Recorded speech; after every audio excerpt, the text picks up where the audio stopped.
Kemarin baru sedikit sekali ya sifat kalam, berfirman. Jadi Allah itu maha berfirman. Tidak ada makhluk Allah di dunia ini yang firman-Nya menyamai Allah. Kemudian surat An-Nisa ayat 164. Ya, silakan disimak. Wa rusulan qad qasasnahum 'alaika min qabl.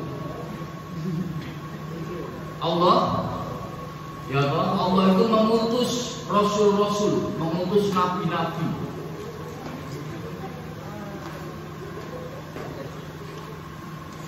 Yang jumlahnya itu sangat banyak. Jadi nabi-nabi yang diciptakan oleh Allah, yang diutus oleh Rasulullah itu jumlahnya sangat banyak. Jumlahnya ratusan, bahkan ribuan. Yang wajib diketahui ada berapa? 25. Siapa yang hafal nama-nama Nabi Allah, nama-nama Nabi dan Rasul? Pokoknya dari mulai Nabi Adam hingga Nabi Muhammad. Siapa sih hafal? Kamu hafal? Nabi-Nabi Allah dari Nabi Adam hingga Nabi Muhammad hafal? Kemudian ada nabi-nabi juga yang tertera. Itu ada 313 nabi dan rasul. Jadi kalau kamu tahu apa Samson, film Samson itu yang kuat itu adalah nabi Musa kaum, nabi. Itu juga nabi.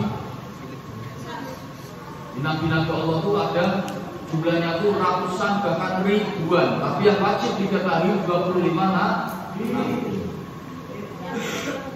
Nah, ada nabi-nabi yang dikisahkan oleh Allah Subhanahu wa taala. Ayo fokus. Ada nabi-nabi yang dikisahkan oleh Allah Subhanahu wa taala. Contohnya yang dikisahkan ada Nabi Nuh. Di dalam Al-Qur'an juga dikisahkan. Nabi Nuh adalah nabi dengan mukjizat apa? Bisa membuat kapal. Dia bisa memprediksi Nabi Nuh itu kalau nanti akan terjadi banjir yang sangat besar. Kalau tsunami, tahu tsunami? Tsunami di Aceh itu hanya sepersekian menit, itu udah ludes semua. Tapi kalau banjirnya di zamannya Nabi Nuh, ketika Nabi Nuh membuat kapal, itu banjirnya berbulan-bulan, bahkan menenggelamkan gunung. Nabi Nuh. Ada lagi Nabi Ibrahim. Apa jenis Ibrahim? Nabi Ibrahim. Ya toh? Nabi Ibrahim itu bahkan dibakar, tetapi api yang membakar Nabi Ibrahim itu didaulat oleh Allah untuk dirasakan Nabi Ibrahim itu sejuk dingin. Dengarkan, kita kan orang Islam gitu.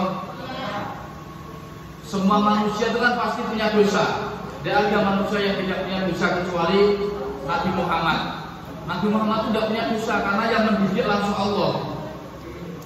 Lah sobat termasuk orang Islam ketika meninggal, misalnya kan untuk sobat kita kan umat Rasulullah masuk surga semua tuh. Tapi yang punya dosa itu rasa neraka sih. Yang punya dosa itu kita harus merasakan neraka terlebih dahulu. Dosa-dosa kita dikumbasi karena Gusti Allah, ben resik. Tapi sebagaimana Nabi Ibrahim dibakar api, semoga nanti misalnya di antara kita ada yang harus rasa neraka sih, tapi api neraka terasa sejuk, terasa dingin buat kita. Nah, kalau Allah menghendaki kenapa tidak? Semuanya bisa mungkin. Nah, dari Nabi dan Rasul yang diciptakan oleh Allah itu ada yang dikisahkan, banyak yang dikisahkan. Nabi Khidir. Jadi Nabi Khidir itu beliau adalah seorang panglima, pembesar kerajaan, diutus oleh rajanya. Hai Nabi Khidir, Kamu dan bala tentaramu atau timmu silakan kamu mencari air, apa istilahnya apa? Air abadi. Air abadi. Air abadi ini tempatnya berada di tempat yang gelap dan sunyi. Lah Nabi Khidir duwe kanca malaikat. Kak, coba aku dibadike air abadi itu letaknya ada di mana? Ditunjukkanlah singkat cerita sama malaikat. Di sebuah tempat yang gelap gulita dan sunyi, masuklah Nabi Khidir ke situ. Nah, teman-teman yang dibawa Nabi Khidir itu tidak ada yang tidak ada yang menemukan air abadi itu. Hanya Nabi Khidir sendiri di tengah kegelapan itu. Nabi Khidir dibisiki oleh malaikat, "Wahai Nabi Khidir, silakan, ini ada air abadi." Ya toh? Air abadi itu diminum oleh Nabi Khidir. Itu sudah ditakdirkan sama Gusti Allah, diminum oleh Nabi Khidir. Nah, sehingga Nabi Khidir sampai sekarang itu hidup. Nabi Khidir sampai sekarang itu hidup. Nah, orang yang pernah ketemu Nabi Khidir itu menjadi wali. Jadi barang siapa ketemu dengan Nabi Khidir itu adalah insya Allah menjadi wali. Dan Nabi Khidir itu sukanya beliau jalan-jalan di tepi-tepi sungai, di pinggir-pinggir sungai, pinggir-pinggir pantai. Mulai sampai nek seneng mancing, kamu yang suka mancing ya toh, mancing loh. Coba kamu kalau dongo ya Allah, muga-muga aku ditemani Nabi Khidir. Ben dadi wali sampean. Ben dadi wali. Pak dongo dadi wali untuk ora boleh kamu doa ya Allah, muga-muga aku dadi kekasihmu, dadi wali boleh. Kalau Nabi dan Rasul itu diciptakan pasti laki-laki. Kenapa?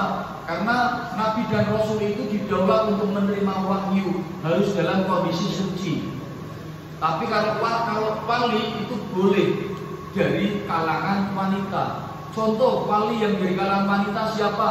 Rabi'ah al-Adawiyah. Nah, itu wali perempuan tapi wali, bahkan tingkat kewaliannya sangat tinggi, sangat masyhur. Ya,